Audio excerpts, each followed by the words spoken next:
In a time far removed from the hustle and bustle of our modern world, a young Zen monk resided in a quaint monastery nestled in the heart of a tranquil forest beside a serene lake.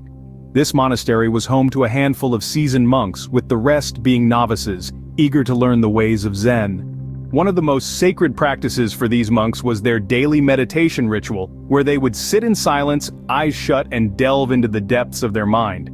However, not all found this journey within easy. Our young monk struggled to keep his focus during these meditative sessions. His inability to maintain concentration stirred a boiling pot of frustration within him. Upon sharing his experiences with his mentor, the wise elder monk, he was asked, "Do you know what is really making you angry?" The young monk recounted his experiences, attributing his inability to focus to the disturbances around him, be it other monks, animals, or even the rustling of leaves and chirping of birds. The elder monk, in his wisdom, pointed out the young monk's growing anger with each interruption. He gently reminded him that the purpose of meditation wasn't to escape the world around him, but to find peace within it, regardless of the disturbances.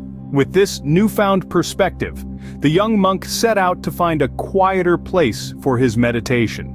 He found solace at the shore of the nearby lake. Despite the occasional disturbance from birds, he persisted, and one day, he noticed a boat tied to a small pier. An idea sparked in his mind. He thought, why don't I take the boat, row it to the middle of the lake, and meditate there? Surely nothing can disturb me in the middle of the lake. And so he did exactly that. On the third day, the monk sat in the boat, rowed to the middle of the lake, and started meditating again. A few minutes later, he heard some splashing of water and felt that the boat was rocking. He started getting upset that even in the middle of the lake there was someone or something disturbing him. When he opened his eyes, he saw a boat heading straight towards him. He shouted, "Steer your boat away or else you will hit my boat." But the other boat kept coming straight at him and was just a few feet away. He yelled again, but nothing changed, and so the incoming boat hit the monk's boat. Now he was furious. He screamed, "Who are you and why have you hit my boat in the middle of this vast lake?" There was no answer. This made the young monk even angrier. He stood up to see who was in the other boat, and to his surprise, he found that there was no one in the boat. The boat had probably drifted along in the breeze and had bumped into the monk's boat. The monk found his anger dissipating. It was just an empty boat. There was no one to get angry at. At that moment he remembered his mentor's question, "Do you know what is really making you angry?" And then wondered, it's not other people, situations, or circumstances. It's not the empty boat, but my reaction to it that causes my anger. All the people or situations that make me upset and angry are just like the empty boat. They don't have the power to make me angry without my own reaction.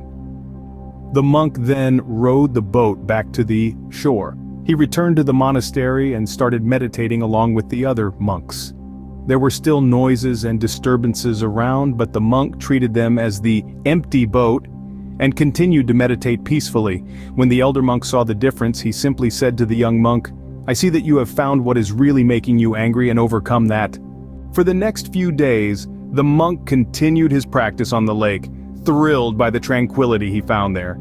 His anger had subsided and his meditation practice flourished. The story of the young monk and the empty boat beautifully illustrates how our negative thoughts and irritations are often products of our own mind. The disturbances were always there, but it was the monk's reaction to them that created his suffering. The key lesson here is not to eliminate or avoid disturbances, but to change our relationship with them.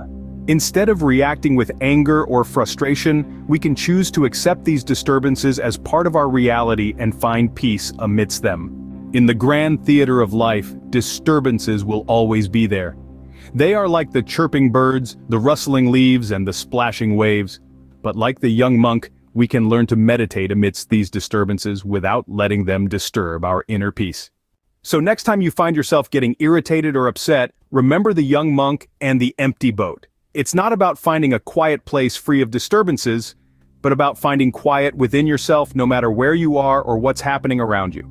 That, dear listeners, is the true essence of Zen.